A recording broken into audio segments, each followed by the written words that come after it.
বাগদার বয়রা গ্রাম পঞ্চায়েতের একটা ঘটনা বলি। সেখানে ভারতীয় এক বৃদ্ধকে বাবা সাজিয়ে ভুয়ো পরিচয়পত্র বাংলাদেশি রকি মণ্ডলের বিরুদ্ধেই চাঞ্চল্যকর অভিযোগ। বৃদ্ধকে বাবা সাজিয়ে ভোটার, আধার, পাসপোর্ট তৈরি। বাগদার বয়রা গ্রাম পঞ্চায়েতের ঘটনা। অনিরুদ্ধ রয়েছে আমার সঙ্গে সরাসরি। অনিরুদ্ধ, বাংলাদেশি রকি মণ্ডল এই ভারতীয় বৃদ্ধকে নিজের বাবা সাজিয়ে ভোটার কার্ড, আধার কার্ড, পাসপোর্ট কিভাবে তৈরি করলো?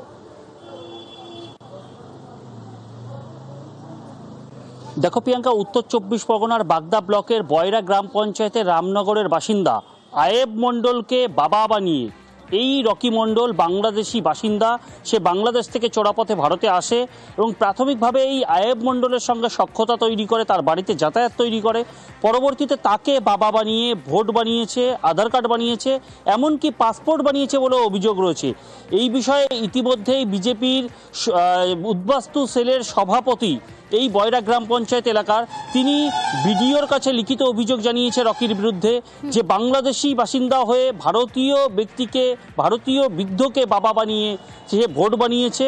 তার ভোট যাতে কেটে দেওয়া হয়, তার বিরুদ্ধে যাতে প্রশাসনিক ব্যবস্থা নেওয়া হয়, তেমনই কিন্তু আবেদন জানিয়েছে এই বিজেপি যুব মোর্চা, বিজেপির উদ্বাস্তু সেলের সভাপতি। অন্যদিকে সে অভিযোগ করেছে যে তৃণমূল নিজেদের ভোট ব্যাংক বাড়ানোর জন্য এই ধরনের ভোট বানিয়েছে, যা নিয়ে তৃণমূল কিন্তু আবারও পাল্টা অভিযোগ করেছে। বিজেপির তরফ থেকে কি বলা হচ্ছে একবার শোনাই।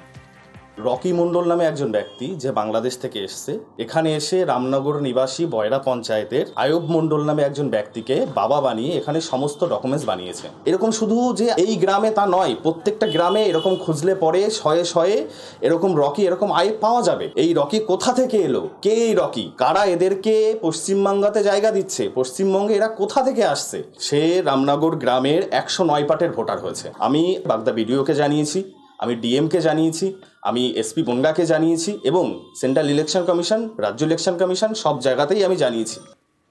অনিরুদ্ধ রয়েছে আমার সঙ্গে। অনিরুদ্ধ, এই যে আয়ব মণ্ডলকে বাবা সাজিয়েছিল, সেই আয়ব মণ্ডল এবং তার পরিবার জানতো না যে কে এই রকি মণ্ডল?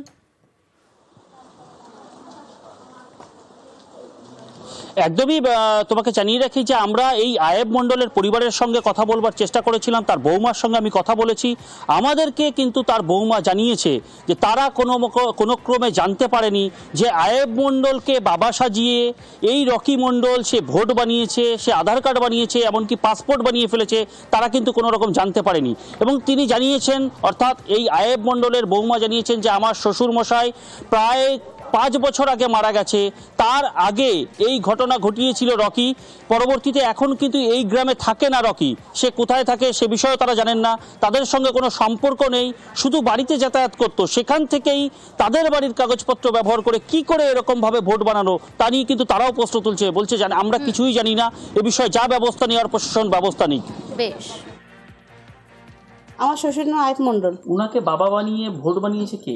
রকি মণ্ডল। রকি মণ্ডল কি আপনাদের এখানে থাকতো? না না, ওই বাড়িতে আমার শ্বশুরের সাথে দেখা করতে আসতো। আপনার শ্বশুরকে বাবা বানিয়েছে, তাই তো? হ্যাঁ।